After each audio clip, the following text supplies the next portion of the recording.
नमस्कार साथियों, गुरमीत अत्री। बात चुनावों की हो रही है। तो जो पश्चिम बंगाल चुनाव में हुआ वो जंगल के एक कोने में लगी हुई आग है। आप उससे किनारा नहीं कर सकते। जब एक कोने में आग लगती है तो वो दूसरे कोने तक पहुंचेगी, अगर आपने यहाँ से जा कर के उस आग को नहीं रोका। अगर आप नहीं रोकते, अपनी बारी का इंतज़ार करते हो, तो जब आपकी बारी आएगी तब तक यहाँ से लेके वो उस कोने तक सारा क्षेत्र स्वाहा हो चुका होगा। तो ज़रूरत तो ऐसा ही है, जब तक आप जागोगे नहीं तब तक कुछ भी नहीं होगा। चलिए, अभी हमारे हरियाणा में जो है पंचकुला, अंबाला, सोनीपत, रेवाड़ी, दारूहेड़ा, सांपला और उकलाना चुनाव है। यहाँ पे हमारे नज़दीक तो चलो पंचकुला, अंबाला है। तो बहुत सारे दूसरे इलाकों से लोग, यमुनानगर, अंबाला से पंचकुला में मेयर उम्मीदवारों के पक्ष में, जिसका जहाँ लिंक है, वो चुनाव प्रचार के लिए जा रहे हैं। तो मेरे कुछ छोटे से सवाल, जो यमुनानगर से जा रहे हैं, क्या वो यमुनानगर वाला मॉडल पंचकुला में चाहते हैं? यमुनानगर में पिछले 2 टर्म से एक ही पार्टी का मेयर है। हुआ क्या है? देखिए, हमारे पास तो बिना कागज़ों के काम होता नहीं है।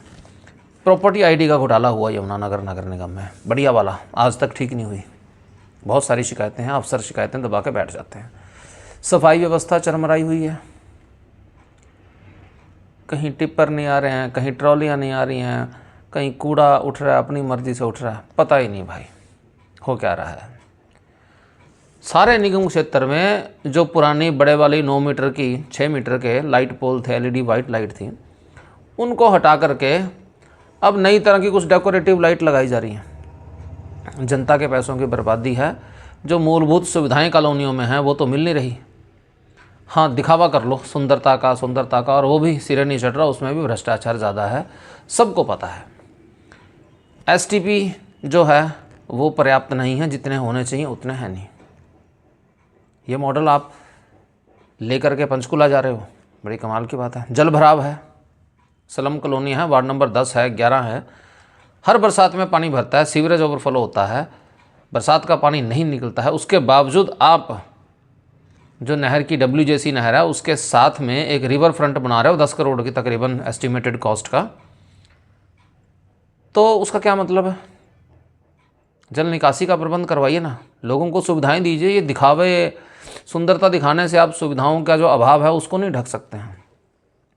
अवैध कॉलोनियाँ पिछले 10 साल में बड़ी विकसित हुई हैं भाई, 2019 के बाद। अभी तो 7 ही साल हुए हैं, 3 साल 4 साल अभी और हैं, और क्या होगा।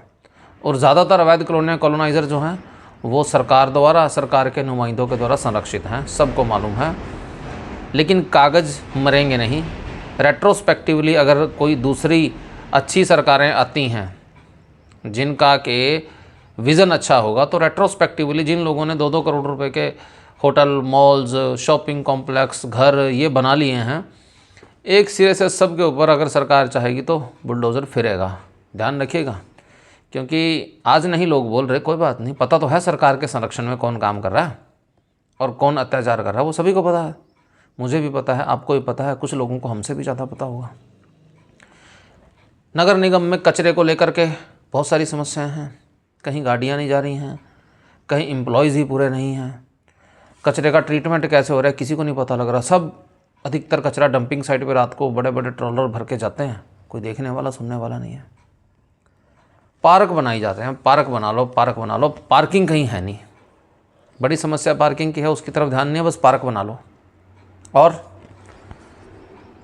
सड़कें जो है ना, जो ठीक ठाक सड़कें हैं, मोटरेबल सड़कें हैं, उनको उखाड़ करके नई लॉकिंग टाइल की सड़कें बनाई जाए ना, सिर्फ और सिर्फ जनता के पैसों की बर्बादी है। तो पंचकुला के जो मेरे पत्रकार हैं जो कवर कर रहे हैं चुनाव को, वो अगर ऐसे प्रतिनिधि हमारे यमुनानगर से आते हैं तो उनको ज़रा पूछिए कि आपके यमुनानगर नगर निगम का क्या हाल है। सैकड़ों शिकायतें नगर निगम में पेंडिंग हैं। विकास के नाम पर जो है विनाश हो रहा है, पैसों की बंदर बांट हो रही है, कोई उसको देख नहीं रहा है। बिना विज़न के लोग बैठे हैं। एक स्टॉर्म वाटर लाइन का सर्वे हुआ था, सर्वे हो गया जी, बजट भी अलॉट हो गया, टेंडर भी हो गया। जब काम शुरू हुआ तो बाद में जाके पता लगा हो रेलवे लाइन के पास तो एक निजी ज़मीन आ गई या रेलवे की ज़मीन आ गई। तो भाई सर्वे एजेंसी को पैसे किस बात के दिए, किसने दिए थे?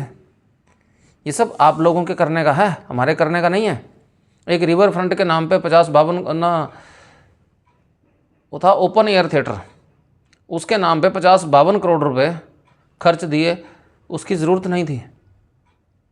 जो कॉलोनियों में मूलभूत सुविधाएं चाहिए, गलियां चाहिए, सड़कें चाहिए, नालियां चाहिए, लाइटें चाहिए, वो तो आप दे नहीं पा रहे हो। ये 50-50 करोड़ रुपए, 2-2 रिवर फ्रंट हैं, किसी पे 10 करोड़, किसी पे 5 करोड़ पार्कों पे लगा रहे हो। कोई मतलब नहीं है उन चीज़ों का, सिर्फ जनता के पैसों की बर्बादी है।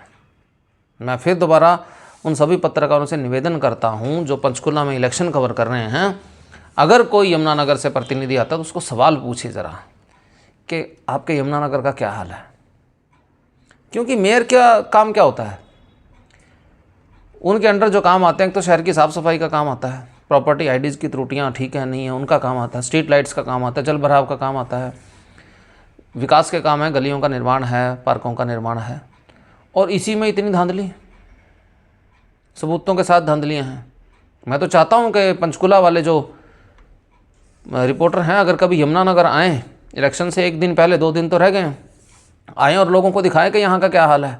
जो लोग वहाँ आके वोट मांग रहे हैं, चलो वोट मांगना गलत नहीं है, मैं किसी का विरोधी नहीं हूँ, मैं स्थितियों के हिसाब से कह रहा हूँ कि आपको स्थितियाँ सुधारनी होंगी, आपको खुद सुधारनी होंगी, कोई नहीं आएगा बाहर से।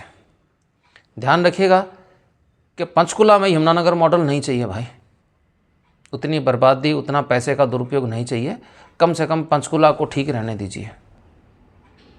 धन्यवाद।